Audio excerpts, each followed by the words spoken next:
में इतना अहंकार आपको तभी आएगा जब आप समझिएगा कि हमारी कुर्सी जा नहीं सकती। कहीं ना कहीं नीतीश कुमार ने यह सोच लिया है, समझ लिया है 15 के बाद जो घटनाएं हुई हैं कि उन्होंने देखा कि चाहे किसी को जनता वोट दे, आप फिरा के मुख्यमंत्री नीतीश कुमार ही बन जाएंगे। तो उनको लगता है भैया जनता जो भी कर ले मुख्यमंत्री हम ही बनेंगे। तो इस बार अब अंतिम पारी खेल रहे हैं। अब अंतिम जितने महीने उनके चल रहे हैं वो जोड़ ले, इसके आगे का कोई गणित उनका लगने वाला नहीं। बिहार के पत्रकार सबका दुख लिखते हैं, लेकिन अपने बारे में कुछ नहीं लिखते हैं, अपने बिहार के बारे में कुछ नहीं लिखते हैं। नमस्कार, मैं श्वेता और आप देख रहे हैं न्यूज़ फॉर। ऐसा कहना है राजनीतिक रणनीतिकार प्रशांत किशोर का।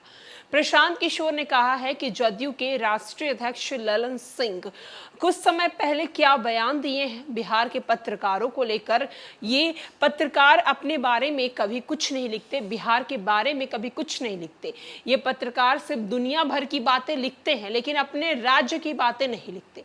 दरअसल जदयू के राष्ट्रीय अध्यक्ष ललन सिंह ने कहा था कि आजकल के जो पत्रकार हैं वो सिर्फ और सिर्फ सरकार की बातें सुनते हैं, सरकार की बात को ही मानते हैं और उसे लिखते हैं। जितने भी ये पत्रकार हैं वो शराब माफिया से जुड़े हुए हैं, जिसको लेकर प्रशांत किशोर ने जदयू के राष्ट्रीय अध्यक्ष ललन सिंह को घेरते हुए कहा है कि जब सत्ता में बैठे हुए राजा को यह अहंकार आ जाए कि अब उसकी कुर्सी नहीं जा सकती, उसकी सत्ता नहीं जा सकती, तब ऐसे बयान दिए जाते हैं। साथ ही साथ उन्होंने मुख्यमंत्री नीतीश कुमार को लेकर भी बोला। मुख्यमंत्री नीतीश कुमार की अंतिम पारी चल रही है, इसके बाद मुख्यमंत्री नीतीश कुमार सीएम नहीं बन पाएंगे। आज से उनके जितने दिन है जोड़ लीजिए, बस उतने ही दिन अब वो सीएम कुर्सी पर काबिज रहेंगे। इसके बाद नीतीश कुमार सीएम नहीं बनने वाले हैं। इसीलिए तो देखिए ना, महागठबंधन जो उनकी बनाई गई है, जहां एक तरफ गठबंधन जो अलायंस पार्टी को लेकर बनाई गई है, उसका भी नेतृत्व अब वो नहीं कर रहे हैं। क्या कुछ प्रशांत किशोर जदयू के राष्ट्रीय अध्यक्ष ललन सिंह को लेकर बोल रहे हैं, मुख्यमंत्री को लेकर बोल रहे हैं, हम उनकी तमाम बातों को आपको सुनवाते हैं। भैया पत्रकारों की हालत बिहार में वो है कि आप सबका दुख लिख सकते हैं अपना दुख छोड़ के। पत्रकारों की जो दुर्दशा है बिहार में, उसका तो जिक्र ही मत कीजिए। हम यहाँ 1 साल से घूम रहे हैं, पत्रकार बंधुओं से भी मिल रहे हैं।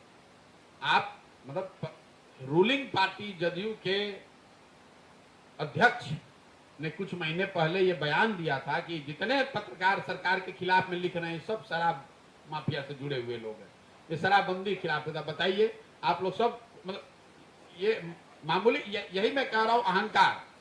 ऑफिशियली रूलिंग पार्टी का अध्यक्ष कह रहा है कि सारे पत्रकार जो सरकार के खिलाफ कुछ बात बोल रहे हैं वो शराब माफिया से जुड़े हुए हैं या शराबबंदी के विरोध में है। तो ये तो अहंकार दिखाता। और ये अहंकार देखिए, आपको हमको ये समझना है ये अहंकार आता कहां से। लोकतंत्र में इतना अहंकार आपको तभी आएगा जब आप समझिएगा कि हमारी कुर्सी जा नहीं सकती है। कहीं ना कहीं नीतीश कुमार ने यह सोच लिया है, समझ लिया है 15 के बाद जो घटनाएं हुई हैं कि उन्होंने देखा कि चाहे किसी को जनता वोट दे, आप वोट चाहे आरजेडी को दीजिए, आप वोट कांग्रेस को दीजिए, आप वोट जदयू को दीजिए, आप वोट निर्दलीय को दीजिए या आप वोट कांग्रेस को दीजिए, घुमा फिरा के मुख्यमंत्री नीतीश कुमार ही बन जाएंगे। तो उनको लगता है भैया जनता जो भी कर ले मुख्यमंत्री हम ही बनेंगे। तो इस बार अब अंतिम पारी खेल रहे हैं। अब अंतिम जितने महीने उनके चल रहे हैं वो जोड़ ले, इसके आगे का कोई गणित उनका लगने वाला नहीं है।